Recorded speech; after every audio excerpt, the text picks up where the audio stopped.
Alright, I'm VTX and we're going to take a little video tour of Turbo Kitty.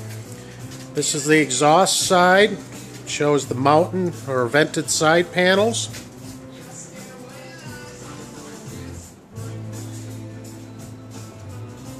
Running a Bikeman powder light pipe. Running an Eco Trail tune.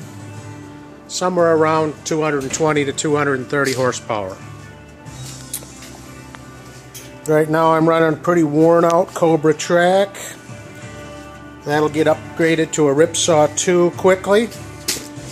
As you can see, I put my snowmobile up on stands so that I can work standing up. If you're wondering how it gets up on a stand, there's how I put it up there. That's an old Heister high-low with fork extenders. Handy piece of equipment to have, and a business write-off as well. Alright, in the clutch compartment here, to hook up the blower, I have a Johnson & Evinrude tilt and trim connector right here, so that when I remove the panel I just have to unplug it. I have tied into one of the red and white wires coming into the fuse panel, and then I ran that up to its own little fuse holder here. You do want a fuse circuit. It's about a 5 amp draw on the fan. And then just a simple cheap toggle switch up here, which will get replaced with a more waterproof one. Actually with a light in it would be nice. Alright, so in the clutch department here, I have Frank's heat shield back here. I do have some heat tape on it to seal up some of the holes better. So this clutch cavity is pretty well sealed off. I've even gone to the extent of sealing up the front end here. Let me get some light on here with the reflective tape. I know it looks kind of crappy, but it's very effective in keeping that turbo heat out. And there's what Lon's Thunder Products 911 cover looks like. I think that's a very fine product.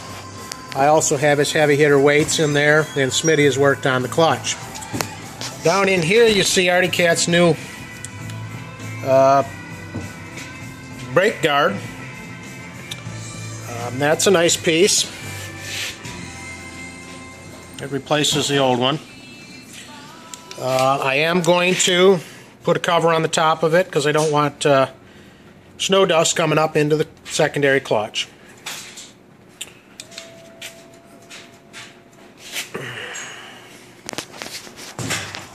Alright, going over to the cover. This is the original Artie Cat cover. I have my fan now in a vented side cover, and I'll try to add that. But here's the area that you want to cut out. Zoom in on that. Now, you see the two orange marks here and here? Because the fan does not need this area here to be opened, I would leave this as a circle here. So in the middle you can leave a circle to give it more rigidity. The reason I say that is the fan will try to suck this frog skin in a little bit. And it's hard to see, but I can see where when it got plugged up with snow there's actually some rub marks here and here. This is the fine screen. I'd actually, on the mountain panels, it's more of a coarse screen, and I think I like the coarse screen better. You can also see I pretty much pulled all the foam out of these panels.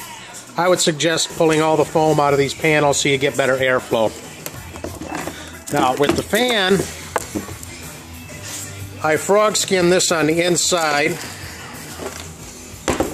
You can see it here. I've just glued the frog skin in. And I don't use the down tube anymore. So this is just left open. I still use the tube here to draw the heat off the exhaust, but I've discontinued this down tube because I don't want air coming down. I want air pressurizing the cavity and actually going up and out or up and over Frank's heat shield. Okay, this is the mountain vented panel, and you can see here I've just taped this tube off, and this is the tube that extracts the heat from the exhaust. And same as on the other one, I put the frog skin in here, but I have no down tube running down.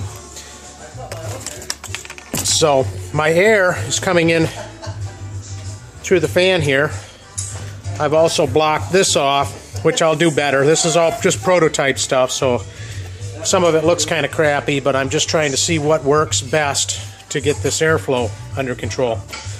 I may seal this off, or I may leave it open, or I may just tape it off and see what the difference is.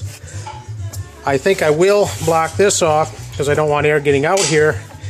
And also on the sled itself, up front here, I have a triangular frog skin, and underneath here I think I can get another one which will bring air into the primary. See it a little bit. Now I can't really see it here, but now with air coming in here,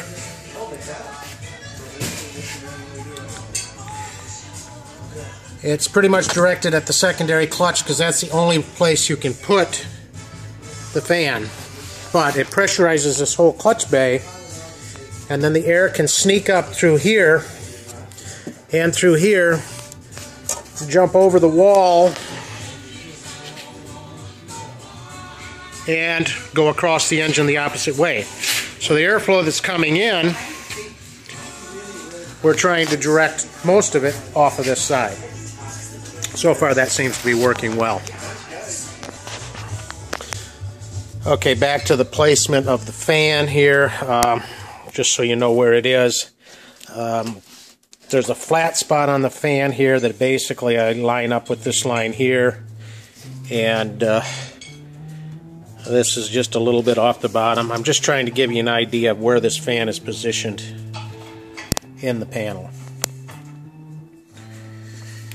You can come up with your own connector. I chose a Johnson Evinrude tilt and trim connector so that it plugs in very easily and unplugs very easily. Removing the panel is easy.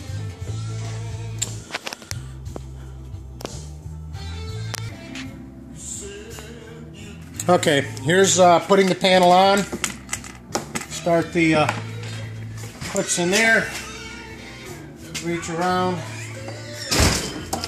Come over here. Plug the plug in. And snap it into place.